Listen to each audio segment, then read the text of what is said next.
as I told you, with Ivan, we were discussing history. We both love history, and it's something you learn a great deal from. And that's also something that connects me to Trajal. We met at Kunsthalle Zurich because the Schauspielhaus had asked if we were interested in doing a piece with Trajal Harrell. I didn't exactly know who he was, but then we met, and was 19, and realized that we both like to the unknown or to experiment, and then COVID hit. So the piece didn't happen, and then COVID hit again, and the piece didn't happen again. But fortunately, we kept on saying, well, let's see. And finally, it happened in 22. And it was for me a big introduction into dance. I'm an art historian, I'm a curator, I don't know much about dance. And I was very fortunate to meet with Trajal because he also has, in his thinking, but also in his practice, and that's what I would like to talk about with you today, history plays an important role. So maybe I thought we start a bit with a few moments from your career, but I would like to end in the end to go to the piece, yesterday's piece, and you could say a few things about that piece. But maybe starting, you didn't train as choreographer and dancer, right? No. Or, can you hear me? yeah. Yeah. Say something Yes. about how it started. Well, thank you so much for having me. It's nice to be here. I started in gymnastics at 8, and I would ask my grandfather to pick me up from the gymnastics class was supposed to end at 3, but I was 8 years old, and I would tell him that the gymnastics class ended at 4 so that I could sit and watch the girls' ballet class. And it was in a small southern town in Georgia, and I would sit there twice a week. No one ever, to this day, has ever said anything about this little boy who was sitting in the doorway watching the ballet class. But I knew, because in my town, I was smart enough to know that there were no boys taking ballet. And so that's kind of how I got started, was watching the girls' ballet class. And to me, it was like the modern world. That to me was modernism. These little girls in black suits with white tights. It was the color, it was the uniformity. It was something about coming from this rural community that in that room was the modern world. And so I think that was the beginning probably of my choreographic ideas. Then I got into theater, and then I went to Yale, Yale College, studied a lot of cultural studies and a lot of things, literary history, art history, postmodernism, post-colonial feminist studies. I studied with Bell Hooks and Craig Owens. I studied postmodernism with Craig Owens. And I came out of there really thinking I would be I would make kind of theater work that didn't have verbal language. And then a friend said to me, do you think you're trying to be a choreographer? I didn't know. I said, oh, maybe, I don't know. And then I just started reading everything about dance. And then I went to a drama conservatory, and we had dance class, and I just loved it. I just came back to my body from that, because gymnastics training is quite intense as a child. And I didn't know a lot about dance or about, I just had these 2 dance classes a week. And I showed my work. I was making this kind of dance, theater, poetry work, kind of that didn't movement-based, but was not so dissimilar from what you saw last night, but it was not that, but it was I showed it to the dance teacher, and I asked her what it was, if it was dance or if it was performance art. And she said in the most snotty way, because dance people sometimes can't, she was very snotty. She said, I think it's performance art. And I said, well, I think I want it to be dance. She said, well, I think you need to study dance. And so I got up, I left the room, I quit the conservatory, and I just went studying just like this, and I haven't stopped. So we're working on a conversation. We're at page 80 now, and it's going to be published hopefully in late spring. And it's a catalogue raisonné. We decided to go through his entire oeuvre, discussing every piece instead of, illustrating it, because how do you illustrate dance? It's better you talk about it. And when at a certain moment, Trajal says something very interesting. I mean, he says a lot of interesting things, but at a certain moment he says that a friend had told him that as a young artist, as a young dancer, as a young creative person, maybe even as a graphic designer or even as a human being, first, you do it for yourself. Then you do it against others. Then you do it for the audience. And then we don't know. So can you say one piece where you do it for you and against the others before we go to the audience, the third step? He said he was a critic in San Francisco who was actually, I think, I was a young kid who had just got to San Francisco. I think he was trying to pick me up, actually. I didn't understand that because I was very young. And he said that for attention, the first way is you do it because you want to be seen, and then the second one you do it against the people. You don't care who likes it or anything. It's me. So you're asking me for when's the first and the second? Do you have an example? It's been a long time. Or maybe even with the audience, because actually this early piece where you sit on that. Yeah. Maybe that's a good one. Because I think I did a piece in 2007 that called Show Pony. And I was really interested in speaking about this kind of idea of competition in dance and among artists. And so the big thing about the piece is there was a run. I had already started working with the runway as a formal device in my work. And there were 25 seats facing 25 seats. And I began the piece with sitting on each person's lap. So you would sit down literally on... Yeah. Each person's lap. And they do whatever they want to do with... some people touch me, some people... it's a lap dance. It's also a lot about confrontation, of course. It's a lot about togetherness, of course. Because it's not only about me sitting on them, it's also about you watching, but also waiting for your turn. What are you going to do? So the audience also becomes a performer within it. And it was a very controversial piece in a way, and I really was just like, I was really on my thing. It's not so much now where I didn't understand at that point the power of that piece, let's say. It was really a moment in which I was really just so clear about my ideas theoretically, and I was like, I'm gonna put them out there. I didn't think people were going to get them.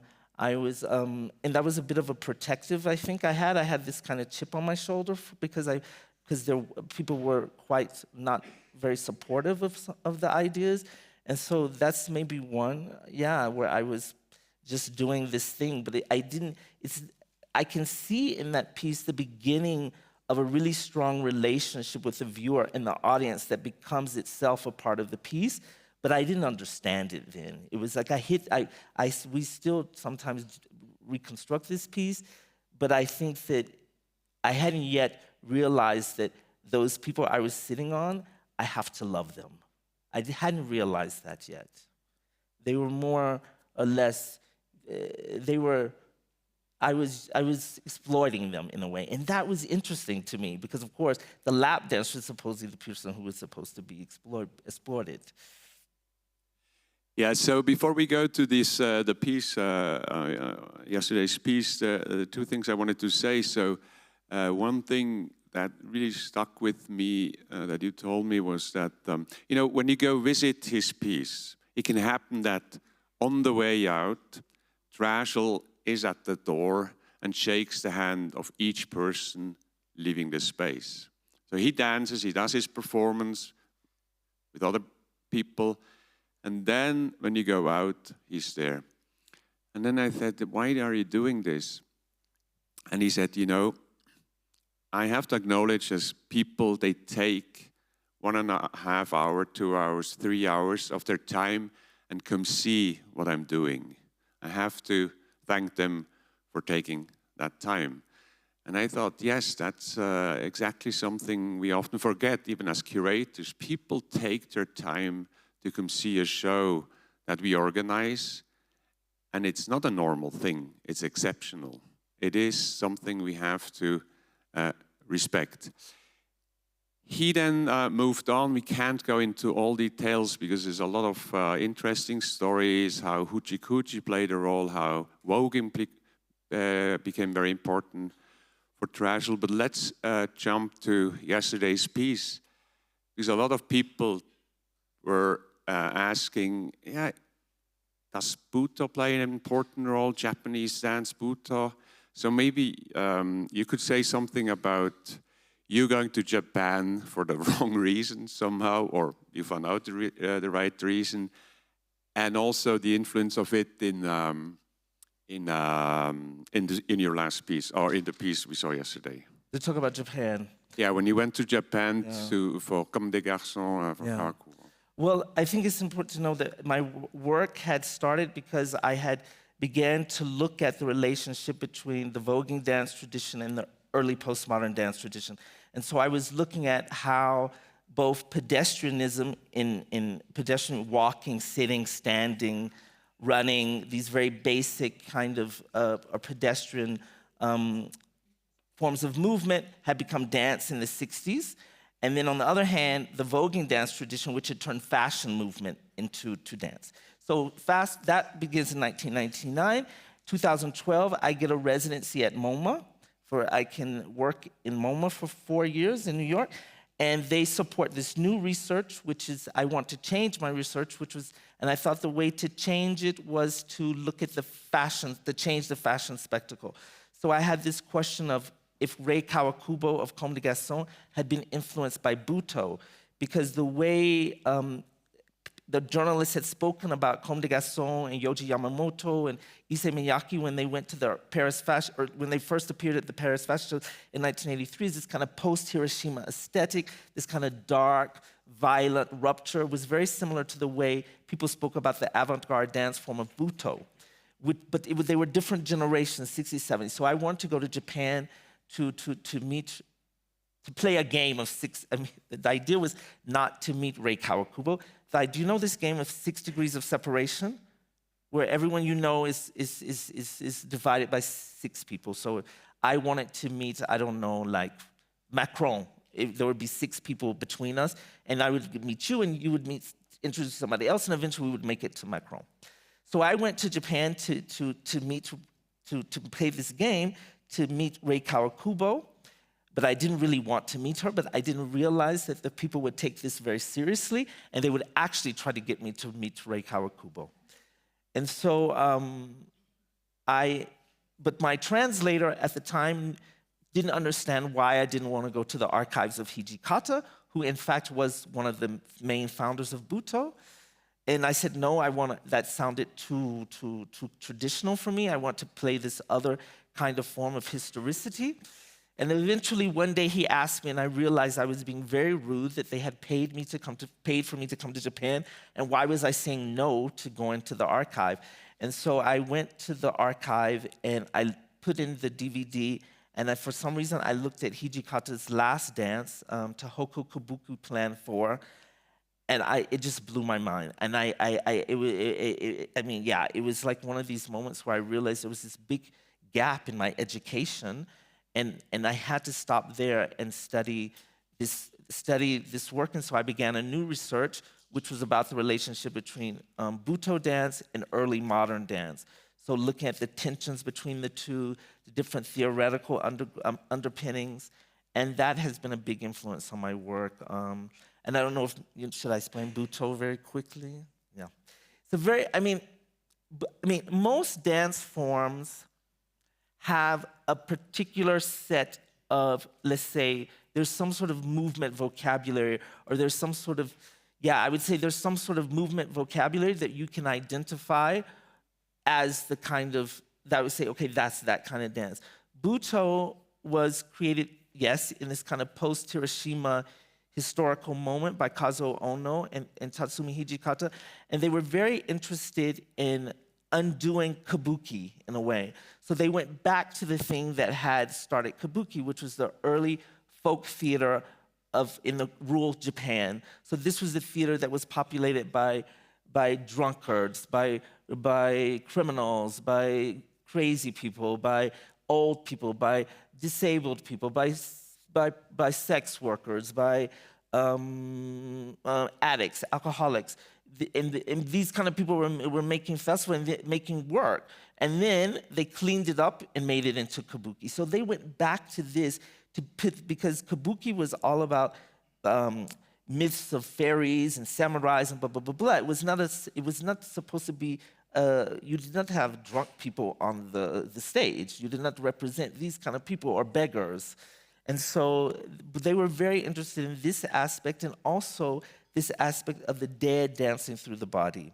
So there's this idea that there are ghosts inhabiting the body, so it can be very dark, Butoh, but it's also, so that became a kind of way for me to rethink my relationship to dancing, because there's no vocabulary. The idea with Butoh is you can become a Butoh dancer in 2 seconds or 20 years, because it's a mindset. It's a way of thinking about how you are in your body or what's moving through your body. It's not like, okay, here's a Butoh movement and let's work on that for 5 years and then you're really good at it, like ballet. No, it's Hijikata said, in one step are 1,000 animals, you know?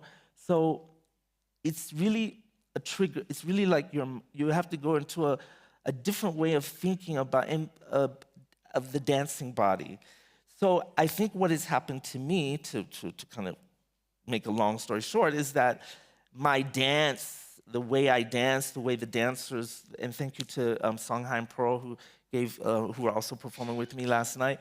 I think the way that the thing that has become the hallmark of our way of dancing is that we dance from weakness, not from strength. And I think that is very different, because most dance, ballet, even modern dance, is really based on this perfection of the body and this building of muscles, which are all about showing your strength, or even kind of people don't see the strength, and they see maybe, your leg is up here, you make it look effortless, but actually it takes a lot of strength to do that. And actually we're working with different things, which is that, vulnerabilities, weaknesses, like, different kinds of emotions, different kinds of sensations, different ways of activating the body in a way, yes, in some ways to represent some of the things that we're ashamed of, some of the spaces in our life that are not easily definable, that we don't have language for yet. So in a way, it still connects to this idea of Butoh, of trying to give space on the stage to the things that are not yet, don't belong there. So, yeah. So last night, I'll stop there. Sorry. No. I mean, I think we're running out of time, but you can see how interesting it is to talk about dance when you have a companion like Trajal. And you saw some of the things she said today. You saw it obviously yesterday in the performance. So maybe 1 or 2 questions. I think we're already very much behind time. Thank you for all this. I could listen for much longer, but let's open it up to the audience. Do we have questions? There's somebody back there.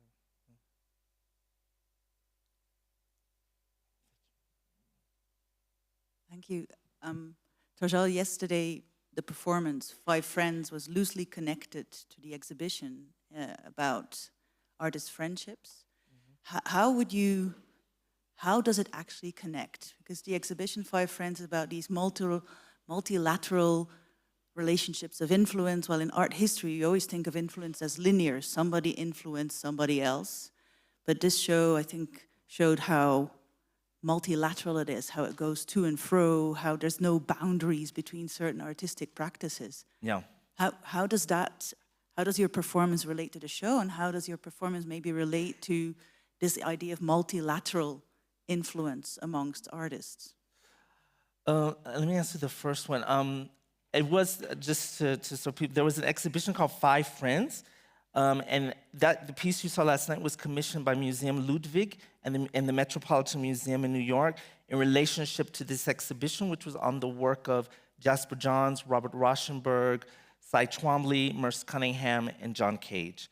And so I didn't have to make a work about the exhibition, and I really felt a bit, it was difficult because I also didn't want to bow down to this kind of mafia. I mean, it's interesting because they were quite powerful, and they have quite a space in art history. And I think they wanted me because in a way, on the general level, I was really interested just in the fucked upness of hanging out. Just like what happens when you just hang out, you drink, and you're friends, and you make space for that. Like that to me was like this kind of Butoh space. Like we're just fucking about, and something happens there. But there's also a beauty that happens there. There's also support that happens there. There's also failure that happens there. And so I think that it's a lot about hanging out together, about friendship. It's a lot about the friendship I have with the people I'm performing with on the stage. And I kind of use that as a way, because you're like, who are these people? What are they doing? Like what are they looking like? Like, why are they doing that? And I think those questions become quite entertaining in that piece. I think it's supposed to be funny. It's not supposed to be super, super dramatic, but of course, it takes on a different, I would say I was very, very wanted to make small pieces because I'd made a lot of large pieces in the years before. But this piece, of course, when you do this piece in the exhibition, it has a different meaning when you do it in front of a Rauschenberg. It has a completely different meaning when you do it at the Metropolitan Museum of Art. Because we did, I don't know if you know these spaces, but the Petri Court, which is the Greco-Roman part, and then there's also, we did it at the Temple of Dindar. So these kind of failed bodies or these failed people, I think they were so like we belong here too. There was something about belonging. There was something about, I found a space of to give people some sort of place for their failures and their fucked upness. That's the only way I can put it. And I don't mean that in a way that's not about being healthy. I just mean it in a way about like when we're troubled and we're trying things and to give us encouragement. That's more or less what I mean. The second part of your question, I don't know if I just addressed that in the sense that I tried with each chapter to let myself float in the world of each one of them in my own way without being representational. So the first with the ribbons, of course, which we try to make this, you don't need to know because it's abstract, of course, but we try to make this picnic table out of the red and white, and then we try to make a musical score out of the ribbons. This to me was in some ways inspired by John's and the stripes and the flag. And then the second section, I believe, is cage music. And we're trying to make music and sound with the plates and the dropping of the plates and the differences. We discovered this moment where the paper plate falls down. I love, if you remember that. The third section, I believe, is we set up the runway, and then we have this kind of very Cunningham processional that happens. And then I think things start to bleed. You start to see, maybe which is the answer to your question, that because the space is multilateral, you can't always the influences are there. Like you can't always say okay, the third part is just Cunningham anymore, because the cage is there too, and the Johns is there too. And then the fourth is, oh my God, the fourth is the Rauschenberg, I believe. Yeah? Yeah. What do we do in the fourth? What do we do in the fourth? And my mind is really leaving me. The fourth, the king with the chords, using the chords. Yeah, the chords. This and the box, of course, box, and then BOX box or BOCKS is box. And then the fifth, of course, I found these shoestrings, Cy Twombly. I have to say that I was not a Cy Twombly fan. He was the one that I was a bit like, okay, and when this exhibition, I fell in love with Cy Twombly. Wow, such beautiful, just a squiggle I loved. So we were just squiggling, you know, I mean, on this level, you know, and yeah. Okay, thank you very much. Time is over, unfortunately. Big round of applause for Trajal. Thank you.